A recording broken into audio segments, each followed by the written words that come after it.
Tayo po'y manalangin. Opo, dakilat mapagpalamang banal, Diyos makapangyarihan sa lahat. Aming pinakamamahal na Jesus, Diyos na banal, sa pagkagalit, sa kahabagan sa punong panalangin po. Aming beloved noble evangelist, Wilde Almeida, end time prophet, Lord God, maraming pong salamat sa paglangis mo, sa bawat bahagi na iyong gawain natapos ng tigit, sa pagkilos mo mainam sa aming kalagitnaan siya yung Santong Espiritu na nagbigay galak sa mga puso. At bagong lahat kami nagpakumbaba, lalo bang lingkod sa iyong pong nagawang pagkukulang, pagkakamali pagkasal, kabagan mo kami patawarin, luwis labis po kami nagsisi, at sa aking mga labi, malapay ikaw pong maglagay, makataga dapat bigkasin, buksan pang-unawa, kaisipan ng bawat napinig, at patuloy kaming samahan ng iyong kapangyarihan sa pangalan ni Jesus, and militant doubt, Satan cast out, be bound into hell, and be there forever in the name of our dearest Jesus I pray. Amen and amen. Everybody say, praise the Lord. Pakidagdagan yung aking monitor. Mahina yung monitor ko. Una tigit sa lahat, ang pinakamataas sa pagpupurit, pasalamat, kaluwalhatian at kadakilaan ay tangi lamang sa ating Diyos na buhay at makapangyarihan, walang iba sa ating pinakamamahal na Panginoong Jesucristo. At apo'y nagpaabot ng dobling paggalang sa ating pong beloved, honorable parents in the Lord.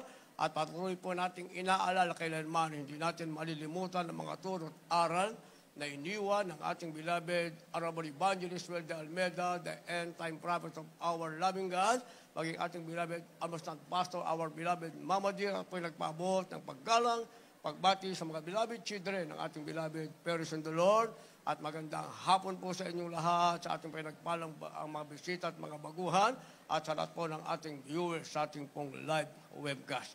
At tayo ngayon ay nasa ikalawang linggo na ng isang bagong taon, kaya ibabase lang natin sa takbo ng panahon ng ating tatalakayin, ang ating pamagat ay timely resolution. Timely resolution, ang ibig sabihin niyan, napapanahong resolution o napapanahong plano. Timely resolution, napapanahong resolution o napapanahong plano. Kindly, sa ating beloved Bible readers. The book of James, chapter 1, verse 25. But whoso looketh into the perfect law of liberty, and continueth therein, he being not a forgetful hearer, but a doer of the work, this man shall be blessed in his deed.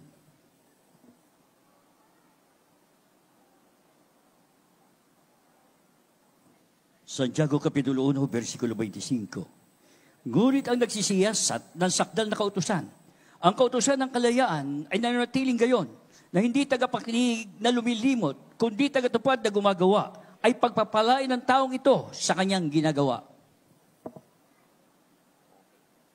Palakpakan po natin ng malakas na palakpak ang ating mahal na Panginoon. Sabay-sabay muna tayong pumalakpak ng may galak sa ating pinakamahal na Jesucristo. Lahat magsabi ng praise the Lord. Nabasa po ba lahat? Timely resolution o napapanahong resolution o sabihin nating napapanahong plano, mga minamahal. Yung bang ating plano ay napapanahon? Ito ba'y naaayon sa kalooban ng ating mahal na Panginoon? Yung bang ating ginagawa, sinasabi ba nating ayon ito sa kalooban ng Diyos?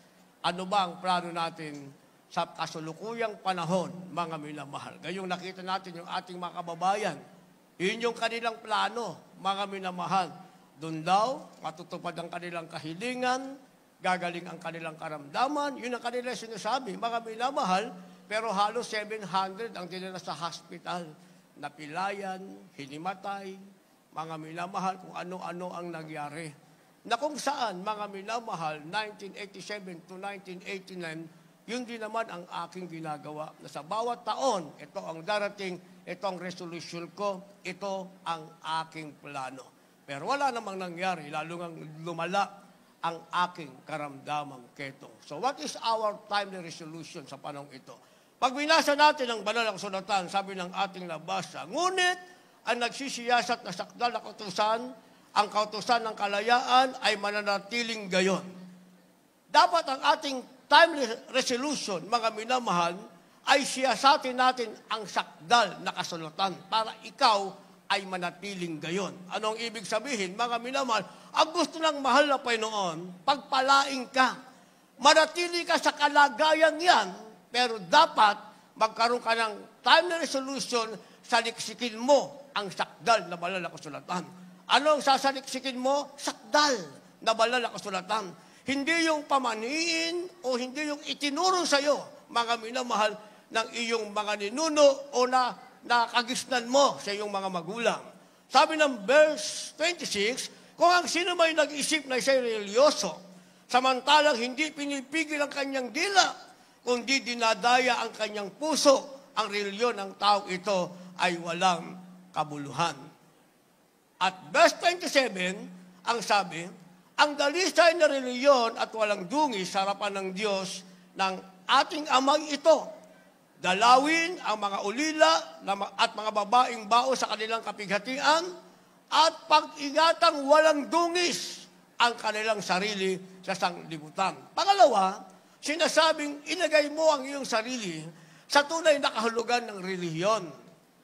Sa sanlibutan ng relihiyon, mga minamahal, meron silang sariling Diyos na sinasambang ginawa ng kamay ng tao. Kaya naman lumilipas ang panahon, mga minamahal, aalis ang lumang panahon nasa karamdaman, darating ang panahon na bagong panahon nasa karamdaman pa rin hanggang sa bawian na lamang ng buhay. At yan ang aking kalagayan noon, mga minamahal. Lumilipas na lamang ang panahong may ketong, darating ang bagong panahong may ketong, hanggang sa kahuli-hulihan, ang aking naging resolusyon, uminom ng lason at magpakamatay na lamang. Subalit salamat sa ating mabait na Diyos, mga minamahal, bago dumating pa ang tinatawag na kamatayan, kumatok sa puso ko ang ating mahal na Panginoon. Dumalo ko sa gawaing may ketong, 1989, umuwi akong walang ketong, hanggang ngayon walang ketong, hanggang sa rapture by faith, walang ketong. Bakit, mga minamahal? Isa sa time na resolution, mga minamahal, napapanahong plano, sabi ng ating nabasa, hindi ka dapat nasa relihiyon. Dapat nasa iyo ang tunay na kahulugan ng relihiyon. Anong tunay na kahulugan? Sabi ng ating nabasa, ang dalisay na relihiyon ay walang dungi sa harapan ng Diyos. Yun daw ang tunay na relihiyon. Dapat humaharap kang wala kang dungis sa harap ng ating mahal na Panginoon. At ang sabi, mga minamahal, ang sabi, meron siyang tinatawag na virtue.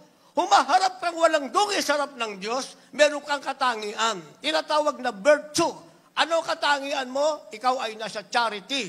Ang sabi, mga minamahal, dinadalaw ang mga ulila at mga babaeng bao sa kanilang kapighatian at pinag-iingatang walang dungis ang kanyang sarili sa sanlibutan.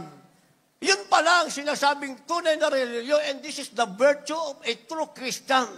Pag tunay kang Kristiyano, hindi na papatunayan yan sa meron kang inanyuang larawan o sinamba mo o pinaglingkuran mo. Ang tunay na Kristiyano, nasa iyo ang katangian, sabi ng ating nabasa, meron kang charity, meron kang pagtulong, at iniingatan mong walang dungis ang iyong sarili sa makasalanang sanlibutan ito. Yan ang sinasabing timely resolution, mga minamahal. Kaya nga, para mailagay natin yung ating sarili sa tinasabing napapanahong plano o napapanahong resolusyon, mga minamahal, kinakailangan natin yung sinasabing realign yourself to God. Realign yourself to God. Ang ibig sabihin niyan, mga minamahal, iayon mo ang iyong sarili sa Diyos. Dahil pag hindi mo na-realign ang sarili mo sa Diyos, hindi mo inayon sa Diyos ang iyong sarili, mga minamahal, puro ka resolusyon, revolution ang mangyayari. Wala kang tatanggaping mabuting bagay. Resolution number 1, number 2, number 3, number 4. Pero ang buhay mo, puro revolution sa loob ng isang taon, mga minamahal. Sabi ng ating nabasa, for you to be able to have what we call time resolution, ang kailangan mo, realign yourself to God. I-align mo o iayon mo ang iyong sarili sa Diyos. Paano natin gagawin yan? Kindly po. In the book of Proverbs, chapter 3, verses 5 and 6. Trust in the Lord with all thine heart, and lean not unto thine own understanding. In all thy ways acknowledge him, and he shall direct thy paths.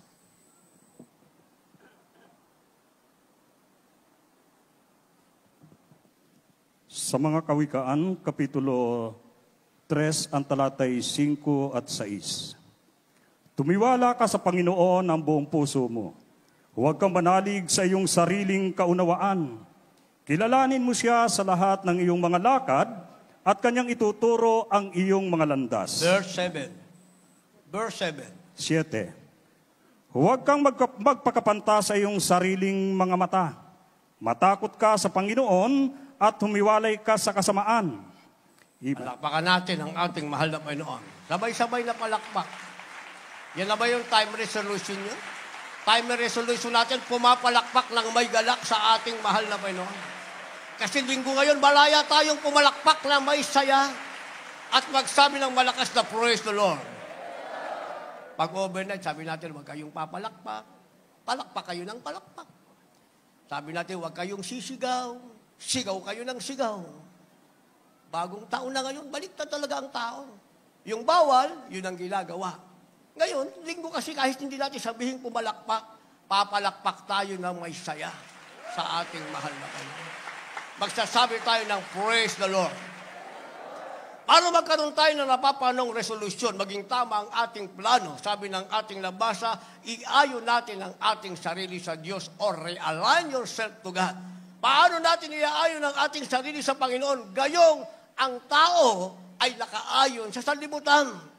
Dahil ang meron sa sanlibutan ay kasiyahan ng tao. Pansamantalang kasiyahan, sinasabing temporary pleasure. Yan ang hinahanap ng tao. Masaya ngayon, masaya sila. Wala silang pakialam ano ang mangyayari sa kinabukasan o manahin nila ang impyerno. Wala silang pakialam doon. Kaya kami nagsasabi, kung impyerno, impyerno, kung langit, ay langit. Pero may katotohanan dapat nating unawain, mga minamahal. Ang impyerno ay totoo, ang langit ay totoo, pag nandiyan ka na, nasa langit ka, hindi mo pagsisisihan bakit pinaglingkuran mo ng may katapatan ng ating mahal na Panginoon. Bakit iniayon mo ang sarili mo sa Diyos? Ginawa mo ang kalooban ng Diyos, pinagsikapan mo. Pag nasa langit ka na, hindi mo pagsisisihan yan, magagalak ang iyong puso. Ang pagsisisihan mo, pag sa impyerno mo idinilap ang iyong mata. Kaya sabi ng ating nabasa, realign yourself to God, iayon natin ang ating sarili sa Diyos sa paanong paraan. Una, tumiwala ka sa Panginoon ng buo mong puso, huwag kang manalig sa iyong sariling kaunawaan. Kung magtitiwala ka lang sa Diyos, mga minamahal, make it 100%. Make sure that your trust is 100%. Yun kasi ang kailangan, mga minamahal. Kaya ang ating beloved na Evangelist Well de Almeida, the end-time prophet of our loving God, kahit sa talipaw, hulo-hulo, kung saan, mga minamahal, nakaabang ang high-powered gun o weapon na mga abusaya, ang simpleng tanong sa makasamang prayer warrior, ilan ang porsyento ng iyong pananampalataya? Sabi ng ating nabasa, tumiwala ka sa Panginoon ng iyong buong puso at huwag kang manalig sa iyong sariling kaunawaan.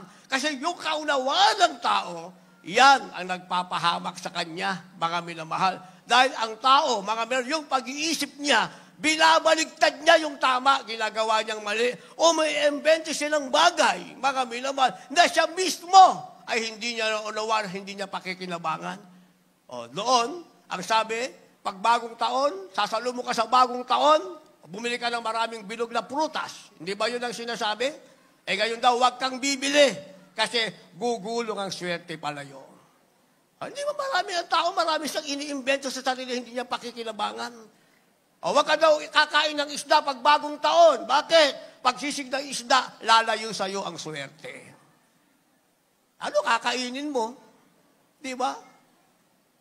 Sa banal na kasulatan, kumain ka na gusto mo kainin. Huwag ka lang kakain o gagawa ng kasalanan sa harap ng ating mahal na Panginoon. Kay plat na prutas, kay bilog na prutas, kung ano kainin mo, ang sabi ng banal na kasulatan, gagawin mo yan na may pasasalamat sa harap ng Diyos. Kung uminom ka, kung makain ka, magpasalamat ka sa ating mahal na Panginoon. Walang kasalanang magaganap sa iyo, maliban sa langsangin mo ang kalooban ng ating mahal na Panginoon. Ang sabi ng ating nabasa, para ma-realign ng ating sarili sa Diyos, tumiwala ka sa Panginoon. Verse 6, kilalanin mo siya sa lahat ng iyong lakad at kanyang ituturo ang inyong mga landas. Kung lalakad ka rin lang, ay huwag yung sarili mong lakad ang iyong panghawakan. Ang sabi, kilalanin mo ang mahal na Panginoon sa lahat ng iyong lakad. Ang ibig sabihin, ikonsulta mo muna sa mahal na Panginoon. Manalangin ka muna. Mahal na Panginoon, ang plano ko, tama ba ito? Mahal na Panginoon? Dahil sa sanlibutan, aalukin ka ng napakaraming kaginhawahan. Ang tanong, gaano katagal ang kaginhawahang yan? Dadaling ka sa iba't ibang bansa. Pagdating sa ibang bansa, ang tanong, yung bang Espiritu ng Diyos ay mananatili ba sa'yo? May papalakpakan ka bang Diyos diyan? May gawain ka bang pupuntahan? May presensya ka ba ng Diyos na daramahin? May salita ba ng Diyos na mapapakinggan mo? Meron ka bang mga kasama Kristiyano magsasabing ang kanilang mga labi nagpupuri sa ating mahal na Panginoon? Ako sinasabi ko, ilang bansa na aming napuntahan, kawawa ang mga tao. Kawawa ang kasama na nating minsan naging Kristiyano. Pero naghanap, naglakad ng sarili nilang lakad. Akala nila, pag nasa ibang bansa ka na, sagana ang buhay mo. May makapatiran tayong nasa ibang bansa, sagana ang buhay. Bakit? Dahil kahit nasa ibang bansa sila, kung papaano ang kanilang pagiging on fire sa paglilingkod sa Diyos sa Pilipinas, sa ibang bansa pa rin, ganun pa rin, mga minamahal, hindi sila nagbago ng kanilang paglilingkod sa ating mahal na Panginoon. Kaya naman, sila rin naman ang ginamit bilang kabalikat ng iglesia, nagdala ng tarpaulin, meron tayong logo, ipinarap, ipinagpray, pagpunta na sa bansa, lumago ang gawain, pinagpala ng ating mahal na Panginoon. Pero kung pupunta ka sa ibang bansa, naalala ko, sa Amoranto, meron nagpa-pray sa akin, pray. Bakit? Pupunta daw sa ibang bansa, sa UAE. 2018, nakaisang buwan na kami ron, may lumapit sa akin, isang sister na umiiyak. Sabi niya, yun daw kanyang asawa ay pinagbibintangan ng among ninakawan at hinihingan ng 270,000 dirhams. Sabi nung amo niya, pag di mo ako binigyan, tatawag ako ng pulis. Ano naman ang ibibigay? Nagtatrabaho lang nga. Tumawag ng pulis, pinakulong siya. Yung sister, hinanap yung ating gawain. Nakilala ko. Sis, kilala kita. Ikaw yung nagpa-pray. Napupunta ka dito sa UAE. Ano nangyari? Dumalo ka ba? Alam niyo, layo ng bahay niya mula doon sa ating hotel na pinagdanso ng gawain. 2 kanto. 1 taon na doon, hindi mo lang hinarap ang gawain. Bakit? Dahil ang gusto lang, makarating sa ibang bansa, magpasaya sa ibang bansa, magpaginhawa sa ibang bansa, wala siyang planong paglingkuran ang ating mahal na Panginoon. O nakarating naman, yun ang kanila naging kapalaran. Pero mabait ang ating mahal na Panginoon. Sabi ko, mag-fasting ka ng 5 days straight. Absolute. Babaguhin ng Diyos ang ginawa ng amo ng asawa mo sa kanya. 3 days pa lang, dumalo sa gawain, umiiyak na naman. Bakit? Dahil yung kanyang asawa, pinalaya na ng ating mahal na Panginoon. Sabi ng ating labas sa mga minamahal, kilalanin mo siya sa lahat ng iyong lakad. Kung lalakad ka, siguraduhin mo ang lakad mo na yan ay ayon sa kalooban ng ating mahal na Panginoon. Sabi ng verse 7, huwag kang magpakapanta sa iyong sariling mga mata. Matakot ka sa Panginoon, humiwalay ka sa kasamaan. Kasi minsan, yung nakikita ng ating mata, mga minamahal, yun ang ating nagiging basihan. Ano, maraming Pilipino doon. Maghahanap ako ng kakilala ko ron. Marami ang Pilipino. Kakilala mo nga. Ang tanong, yung kakilala mo na yan. Magdadala pa siya yan sa langit o mag-aalis sa'yo sa kamay ng ating mahal na Panginoon. Pero kung ang mahal na Panginoon ang kikilalalin mo sa lahat ng iyong plano, sabi ng ating labas sa mga minamahal, huwag kang magpakapanta sa iyong sariling mata. Ikaw ay walang alam sa iyong sarili.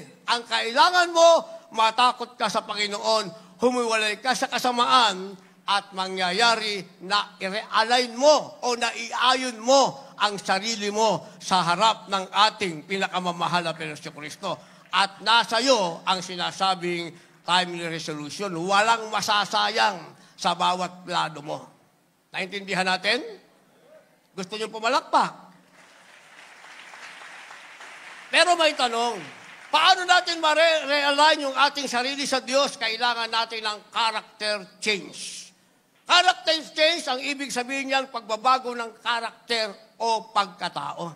Kasi itong ating pagkatao, mga minamahal, talagang hinahanap nito ay yung sinasabing kumbinyente sa ating sarili. Gusto niyo mag-amen? Kumbinyente. Ang isang bagay, hindi mo matatanggap yan, mga minamahal, na kumbinyente ka sa iyong sarili. Lalo na ang biyayang nanggaling sa ating mahal na Panginoon. Kung meron mga Kristiyanong umabot na, since then, 1975, nag-start ang ating banal na gawain, hanggang ngayon, nandyan pa. Sila yung mga nakaka-bless, mga minamahal, may edad na, matanda na, pag-upo sa silya, walang alisan, walang inuman ng tubig, walang kainan, pero yung mga bata pa, alis ng alis. Punta ng punta doon sa tindahan ng siomay. Di ba? Yung mga may edad na, mga minamahal, bumubuka ang mga labi, nagpapasalamat sa Diyos, dinarama ang matamis na presensya ng ating mahal na Panginoon. Umiiyak sa presensya ng Diyos. Yun namang bata-bata pa, umiiyak din. Kasi naisawsaw ang siomay sa maanghang na sausawan. Ayun ang problema eh. Di ba? Kaya sabi ng ating nabasa, character change, kailangan natin yan. Ang ibig sabihin, pagbabago ng karakter o pagkatao. Kindly. In the book of the prophet Ezekiel, chapter 18, verses 30 and 31. Therefore I will judge you, O house of Israel, everyone according to his ways, saith the Lord God. Repent and turn yourselves from all your transgressions, so iniquity shall not be your ruin. Cast away from you all your transgressions, whereby you have transgressed, and make you a new heart and a new spirit. For why will you die, O house of Israel? God bless you po. Kaya sa Tagalog. Ezekiel Kapitulo 18, versikulo 30 at 31. Kaya hahatulan ko kayo, o sambahayan ni Israel, bawat isa'y ayon sa kanyang mga lakad. Sabi ng Panginoong Diyos, kayo magbalik loob at magsihiwalay kayo sa lahat ninyong pagsalansang. Sa gayon, ang kasamaan ay hindi magiging inyong kapahamakan. Inyong iwaksi ang lahat ng iyong pagsalansang na iyong sinasalansang at kayo magbagong loob at magbagong diwa sapagkat bakit kayo mamamatay o angkan ni Israel. Palapakan po natin ang ating mahal na Panginoon, sabay-sabay na palakpak, at lahat magsabi ng praise the Lord. Character change, pagbabago ng karakter o pagkatao, sabi ng ating nabasa mga minamahal, o sambahayan ni Israel, bawat isa'y ayon sa kanyang mga lakad, sabi ng Panginoong Diyos, kayo'y magbalik loob at magsihiwalay kayo sa lahat ng inyong pagsalangsang. Sa gayon, ang kasamaan ay hindi magiging inyong kapamakan. Papalitan natin yung ating pagkatao, mga minamahal. Aalisin natin yung ating pagsalangsang sa harap ng mahal na Panginoon. Sabi ng ating nabasa, pag nagawa natin yon, yung ating pagsalangsang hindi magiging ating pagkapahamak sa isang bagong taong ito. Pero kung nasanay tayong palaging sumasalangsang, palaging nagre-reklamo, bakit kaya ganun ang ugaling tao? Hindi man. Since then, nilikha ang tao, ibinigay na ng Diyos ang lahat, naghahanap pa ng ikasasama ng kanilang sarili. Mga Israelite, inalis sa pagkalipin, mga minamahal, pinahihirapan, pinalaya ng mahal na Panginoon, himala na sa lahat ng himala, na sa kanilang buhay, nakita nila kanilang mga mata sa malawak na dagat, hinating ng mahal na Panginoon, pinaraan silang lahat, paglampas nila sa pulang dagat, ibalik ng Diyos, pinatay lahat yung kanilang mga kaaway. Pero walang nagsabing salamat sa Panginoon. Pagdating sa ilang, nagreklamo pa rin. Ano sabi kay Moises? Moises, dinala mo ba kami rito para patayin ang gutom? Ibalik mo na lang kami sa Ehipto. Mabuti rin kahit alipin kami, may kinakain kaming sibuyas at saka bawang. Bakit? Kasi dun sa ilang, ang pagkain nila, pugo at saka mana. Hindi naman sila alipin. Hindi naman sila naghahanap buhay. Ang gagawin nila, matulog, kumain, bumangon, at maglakbay patungo sa Kanaan, pangakong lugar na pagpapala ng ating mahal na Panginoon. Pero nagre-reklamo pa rin, mga minamahal. Di ba? Ganun din minsan mga Kristiyano eh. O, dito ka dito. Ano ba yung parking na yan? Bako-bako, maputik. Di bayad pang 50 pesos. Ako, kahit 600 eh. Alam niyo ako, nagbabayad ako sa gasoline station.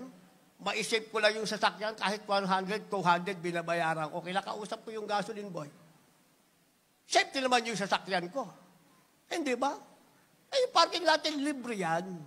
Libre. Ang nagbabayad niya ng iglesia. Binabayaran natin dyan, kagaya ngayon, siguro abot tayo mamaya ng mga 19,000 plus, nasa 20 plus, yan ang binabayaran natin. Kung magbigay kayo ng 50 pesos at nagrereklamo pa kayo, sino namang Diyos ang malulugod sa inyo? Mamaya mananalangin tayo. Ano ba panalangin nyo mamaya? Mahal na Panginoon. Ilibre mo na lang yung 50 pesos kung parking. Yan ang useless na prayer, mga minamahal. Hindi ba? Ang tama dyan, mahal na Panginoon, patigasin mo yung lupa para pag-park namin, matigas ang lupa, mayaayos ang aming sasakyan, uuwi kaming payapa, darating kaming payapa. Walang reklamo. Di ba? Yun ang sinasabi. Iwaksi daw natin yung ating pagsalangsang, yung sinasabing character change. Yung ating dating pagkatao, palitan na natin. Huwag na natin manahin pa ang ugali ng mga Israelite. Magkaroon tayo ng isang bagong pagkataong sa atin ay ibinihis ng ating mahal na Panginoon. Sabi ng banal na kasulatan, ibinihis nyo si Kristo nang kayo'y mabautismuhan. Ang ibinihis natin isang bagong pagkatao, ang ibinihis natin si Kristo. Kaya wala nang pagsalangsang, sabi ng banal na kasulatan, alisin ang iyong pagsalangsang, manumbalik kayo sa Panginoon para kayo ay hindi mapahamak. Sabi ng 31, inyong iwaksi ang lahat ng inyong pagsalangsang. Na inyong isalangsang, kayo'y magbagong loob at magbagong diwa sapagkat bakit kayo mamamatay o angkan ni Israel. Kahit pala ang Diyos, ayaw niyang mangyari sa atin na hindi maganda. Lalo na sa isang bagong taong ito. Ang plano ng Diyos sa atin, isang saganang buhay, isang masaganang buhay, kung matuloy yung sinasabi nilang pandemic. O ngayon, ano ang kumakalat, mga minamahal? Pag meron daw dumating sa inyong mga lugar na nagsasabi na sila, mga minamahal, ay accredited ng DOH at sila'y kasama sa grupo ng mga doktor at mga nurses na pupunta sa bawat barangay at nag-i-inject, ibinigyan kayo ng injection.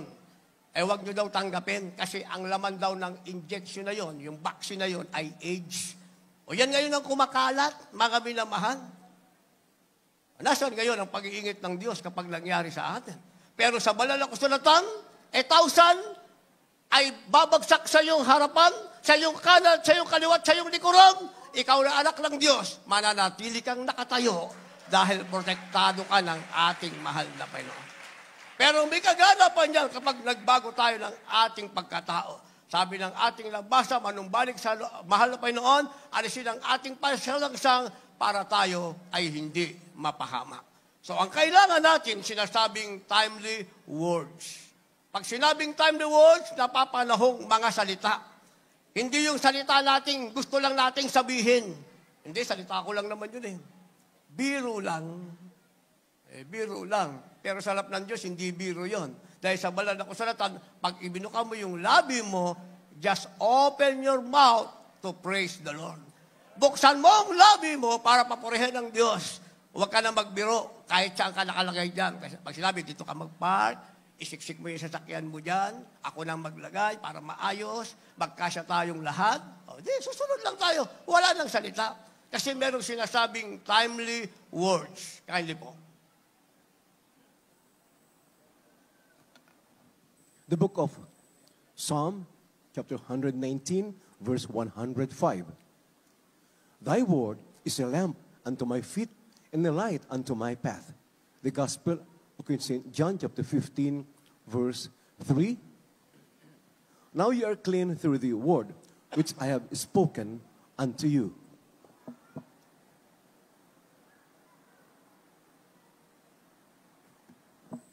Sa mga awit, Kapitulo 119, ang talatay 105. Ang salita mo'y ilawan sa aking mga paa at liwanag sa aking landas. Dito po sa aklat ng Juan, Kapitulo 15, ang talatay 3. Kayo'y malilinis na sa pamamagitan ng salita na sa inyo'y aking sinalita.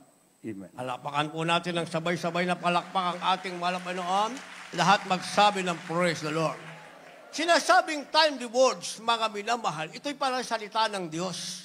Salita ng Diyos, ating napapakinggan. Ang sabi, ito ay ilawan sa ating mga paa. Kaya tayo nasa liwanag na, mga minamahal. Huwag na natin ibalik ang ating sarili sa tinatawag na kadiliman.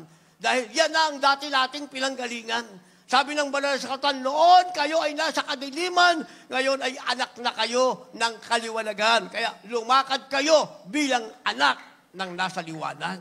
Kaya sabi ng ating nabasa, ang salita mo ilawan sa aking mga paa at liwanag sa aking landas. Yan na ngayon ang lakad natin, mga minamahal. Kaya ano ba ang mangyari sa sanlibutan, yan ay nakatakda lamang.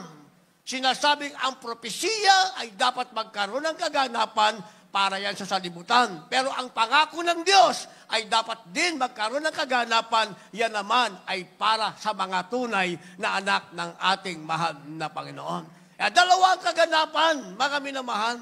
Sabi nga ng ating beloved our evangelist Will de Almeida, the end-time prophet of our loving God, maaaring mag-rapture anytime now, mga minamahal. Kaya nga pinaghahandaan natin ang bawat panahon na meron tayong pananambahan. Higit sa nalalapit na 50th anniversary, mga minamahal. Yan ngayon ang ating plano, sinasabing timely resolution. Kung magkakaroon tayo ng plano, napapanahong plano, yan ang ating paghandaan. Siguraduhin natin, sa bawat araw ng ating pananambahan, yung ating mga paa ay may ilawan ng salita ng Diyos patungo sa lugar kung saan natin sama-samang sinasamba ang ating mahal na Panginoon. Pagdating ng 58, isang malawakang krusada yan, mga minamahal. At yan ay naging propesiya na, mga minamahal. Way back 1991 pa, sinasabing sa isang malaking sama-sama nating pananambahan, bumalik ang ating pinakamamahal na Panginoong Jesucristo. Kaya walang dahilan, wala tayong dapat idahilan. Bakit?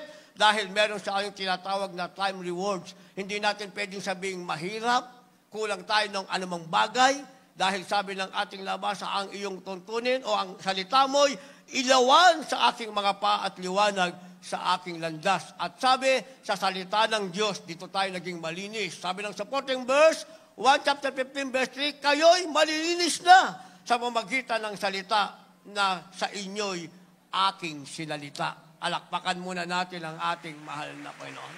Isipin nyo, habang narito tayo, mga minamahal, time rewards, meron tayo niyan.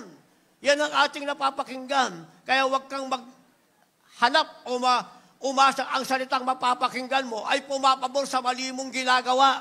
Lahat magsabi ng amen. Huwag kang umasa. Pag nasa bahay, sambahan ka, lilinisin ka ng salita ng Diyos. Kung ang salita ng Diyos matalim, tabak na dalawang talim, tumatago sa utak ng buto, tinamaan ka, magpasalamat ka. Sabi ng ating nabasa, that is the timely words na kailangan mo. Sabi ng ating nabasa, ikayo ay malinis na sa aking salita na sinalita ko sa inyo at ang salita ng Diyos, ilawan yan sa ating mga paa. And finally, anong ating magiging kalagayan? Sinasabing inyo, beginning with God.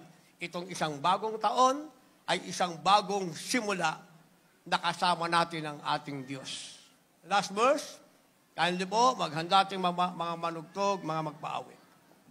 The book of the prophet Ezekiel, chapter 36, from verse 26 up to verse 29.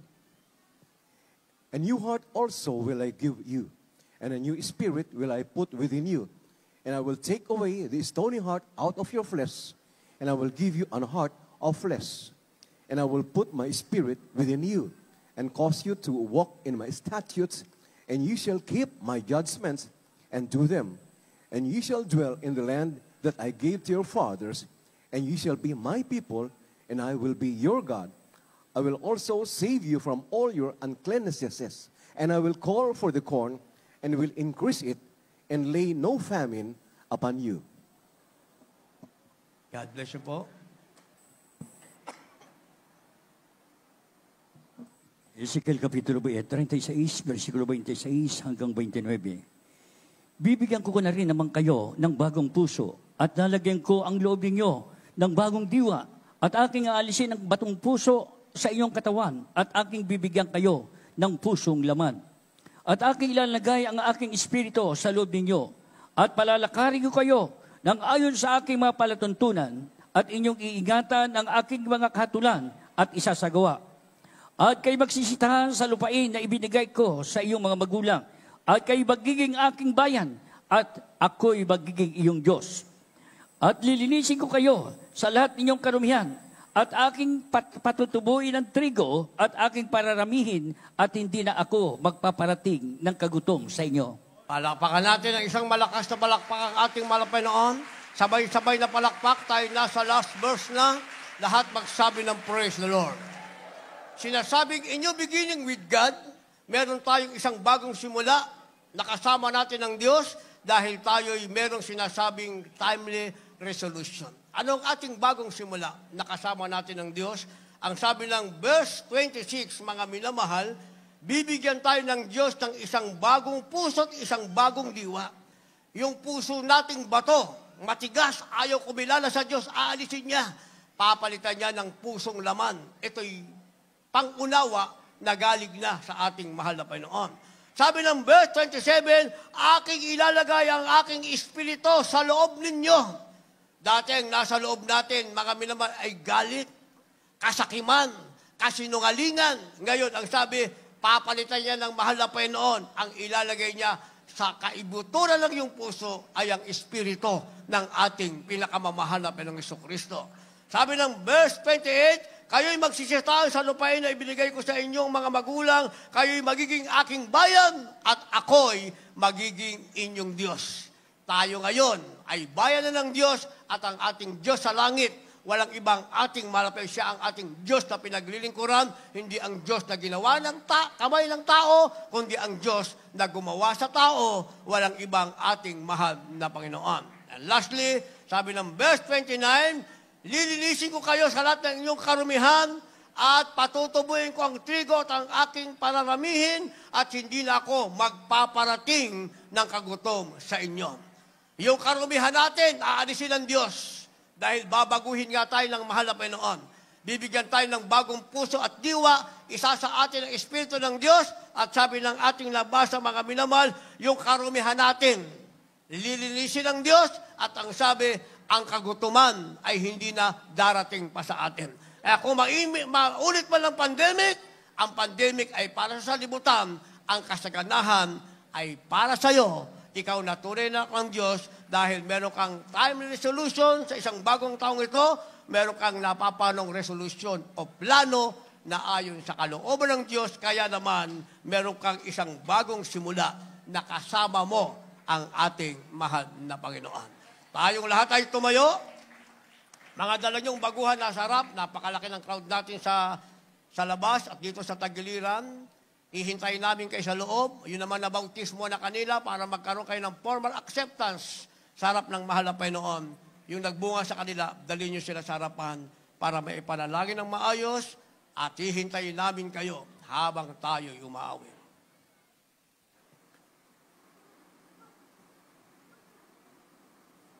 Hallelujah. Awitin natin ang awiting Jesus, kailangan kita. Sa panahong ito, ang kailangan natin ay ang ating pinakamamahal na Panginoong Jesus. Jesus, kailangan kita. Kailangan natin ang pag-ibig ng ating Diyos. Kailangan ko ang pag-ibig mo.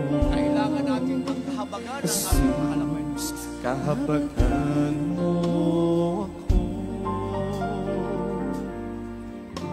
Patawad, O Diyos, patawad, at ako ay Pabayaan natin, linisin tayo ng mahal na Panginoon. Jesus, kailangan kita. Iparinig natin sa malapit kailangan natin. Kailangan ko ang pag-ibig mo, Jesus, kabagan mo. Patuloy tayong humingi ng habag sa ating mahal na Panginoon. Pagtawad, O Diyos, pagtawad, at ako ay bilis. Hallelujah. O Jesus, alam mo ang mga ko. Walang may tatago sa harap ng Diyos. Walang maitatago sa'yo. Alam ng Diyos ang bilang ng ating mga araw. O Jesus, alam mo ang bilang ng araw ko. Kailangan natin ang araw sa mahal na Panginoon. Ang buhay ko'y ilaan sa'yo.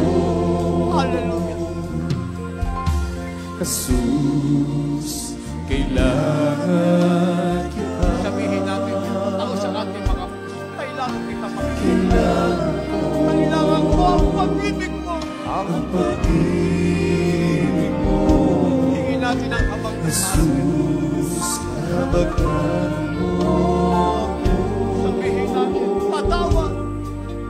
Pagtawad, O Diyos, patawad. O Diyos, At pagtawad. ako'y bilis. At ako'y Hallelujah. bilis. O Jesus, alam mo ang Purihin ka, mahal na walang may tatago sa'yo. O Jesus, alam mo ang bilang ng araw ko. Ang buhay ko'y lahat sa'yo. Linisin mo ang puso ko, Diyos, at ako'y maglilingkod sa'yo.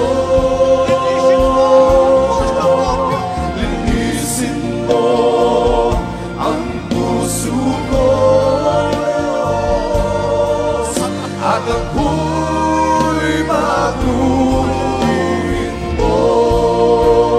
Linisin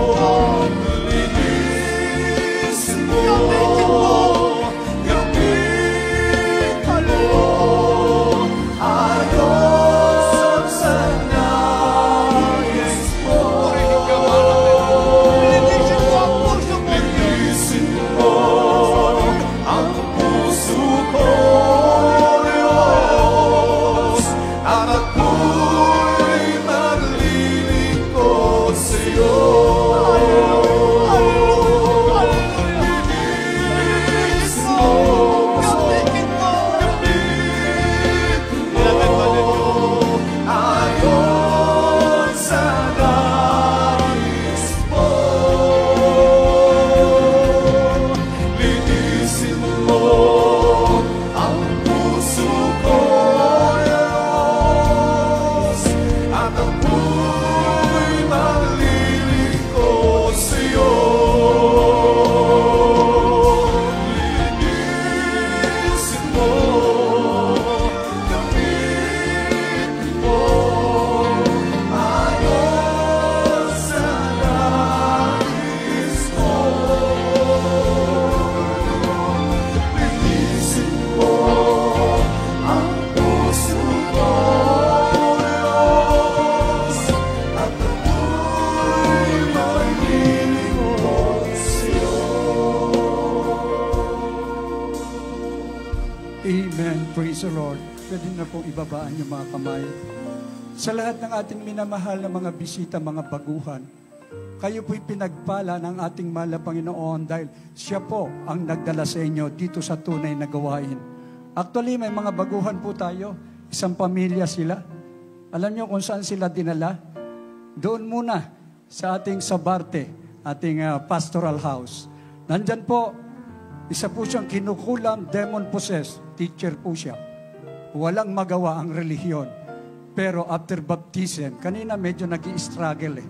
Pero ngayon nagpupuri na sa Diyos. pinagaling ng ating pinakamamahal na Panginoon. Ibig sabihin, pinagpala kayo ng ating dakilang Diyos.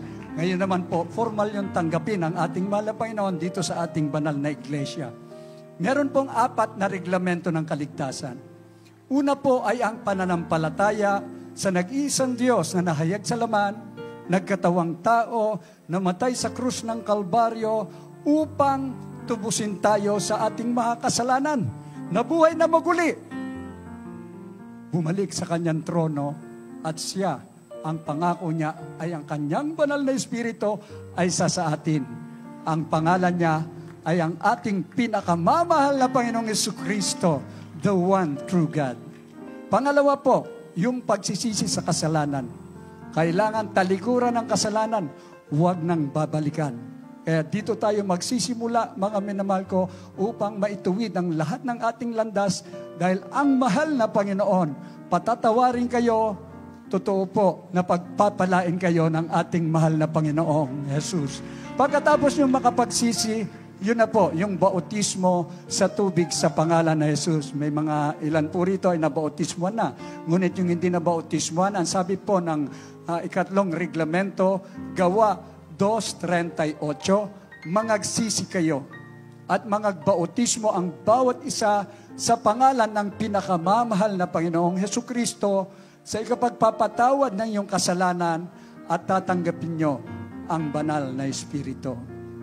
Pang-4, pag napatawad ng mga kasalanan nyo, sa iyo ang mahal na Panginoong Yesus ang magbabautismo ng kanyang banal na Espiritu. At magpatuloy po tayo dahil yan ay kapangyarihan ng Diyos. Patuloy tayong maglingkod sa ating mahal na Panginoon at ibubuhos naman ng Diyos. Pag tapat kayo, mas tapat ang Diyos na nangako sa lahat ng mga pagpapala. Sa mga oras na ito, ang kailangan po natin ay complete surrender. Suko mo ang buhay mo. Dito ka manatili sa Jesus Miracle Crusade. Balang araw, hindi ka namin mapigilan, magpapatotoo ka dyan eh. Amen? Itaas niyo po ang iyong 2 kamay. Pumikit po kayo at yumuko. Sabihin niyo po, pinakamamahal na Panginoong Yesus. Pinakamamahal na Panginoong Yesus. Narito po ako, buong puso, nagpapakumbaba. Humingi ng kapatawaran sa lahat ng aking mga kasalanan. Tinatanggap kita bilang Diyos at sarili kong tagapagligtas. Isulat mo ang aking pangalan sa aklat ng buhay. Gawin mo akong tunay na Kristiyano. At ako'y nangangako maglilingkod sa iyo. Turuan mo akong magpakumbaba na masunod ang iyong banal na kalooban sa pangalan ng pinakamamahal na Panginoong Yesus. Kami po ang manalangin para sa inyo. Patuloy na makipag-ugnayan. Mapagpala naming Ama, Diyos na makapangyarihan sa lahat, sa matamis na pangalan mo, pinakamamahal na Panginoong Yesus.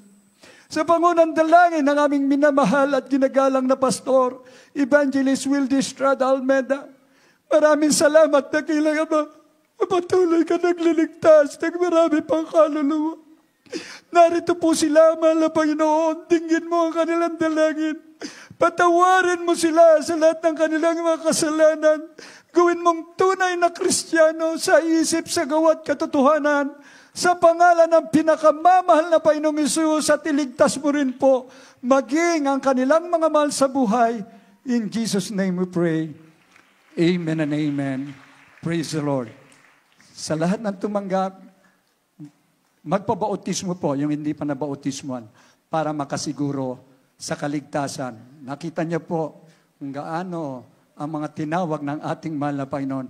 Mula po yan sa karamdaman, problema at kahirapan. Ngayon po, nagpupuri kaming lahat sa Diyos na makapangyarihan. Magpatuloy lamang po kayo. Hanggang kailan? Hanggang sa pagbabalik ng ating pinakamamahal na Panginoon Jesus. God bless you po. Amen. At tayo tuloy-tuloy na po, mga minamahal ko, sa lahat ng ating mga pangangailangan. Prayer for the sick. Ibigay ko po ang buong pagkakataon sa ating beloved ordained preacher, beloved Rap Blanco. Amen. Praise the Lord. God bless you, my beloved preacher, beloved Joey. Magkaisa po tayong tumalangin, mga minamahal. ng pagsisisi bago po natin hilingin sa ating mahal na Panginoon ang lahat ng ating mga pangailangan. Dakila po naming Diyos sa mga Panginoon sa mga banal. Sa pangalan ni Jesus, sa dalangin ng aming kagalang-galang, na Malapastor, beloved noble evangelist, Holy Spirit of Meda, your end-time prophet, kami po ay nagpapagmupat, nagsisisi, mahal na Panginoon, sa mga kami nasumpunga, sa mga kainang na pagbigyan, pagkakastal, pagkukulang. Patawarin mo po ang bawat isa sa amin, natulungan mo kami, mahal na Panginoon, masunod po namin. Lahat mong kautusan, mahal na Panginoon, upang maging handa sa iyong pagbabalik at gamitin mo rin kami, mahal na Panginoon, bilang dito sa libutan ito, mahal na Panginoon, habang nag-aantay kami sa iyong pagbabalik bilang ilaw at asin sa pagligtas pa ng maraming kaluluwa, mahal na Panginoon.